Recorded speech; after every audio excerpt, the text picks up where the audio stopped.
what is the best argument that you heard against your position?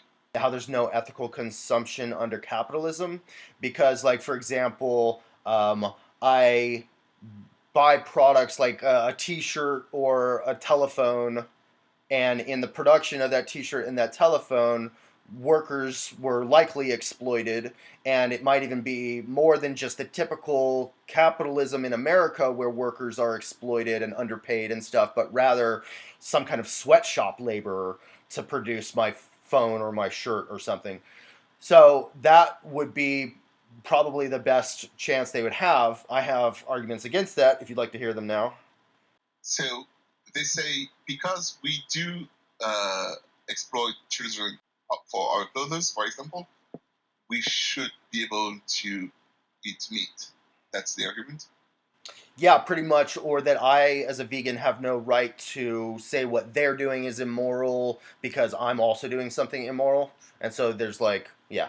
But also what you said, that there's no need to change because, yeah. So here's some fallacies with what they've presented there. So first you have the appeal to futility, which is to say that, oh, well, we can't be perfect, or the world is never going to get rid of murder, therefore we shouldn't even stop murdering ourselves, nor should we even try to make murder illegal. But it's like, well, of course we like make strives to improve the world even if we can't make it perfect. So appeal to futility is out the window.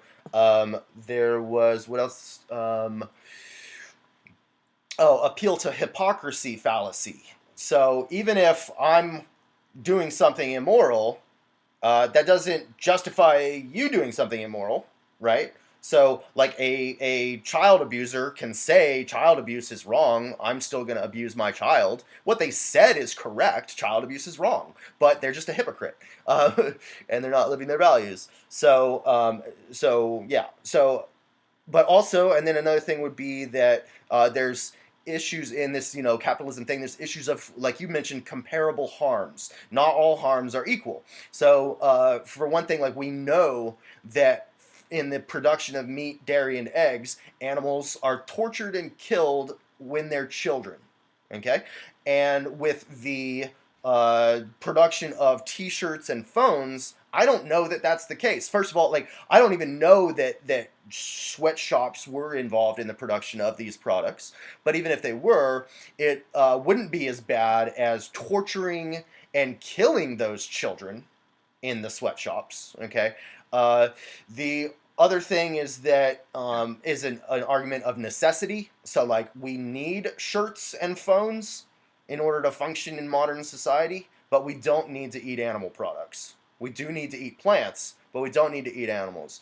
And we do need phones. Good luck getting a job or finding out where it is without your maps and stuff. So there's that. Also, I use my phone as an activist to improve the world, to try to end sweatshops and animal cruelty and stuff. So sometimes you have to work within the system, but sometimes you can stay outside the system and destroy it from without.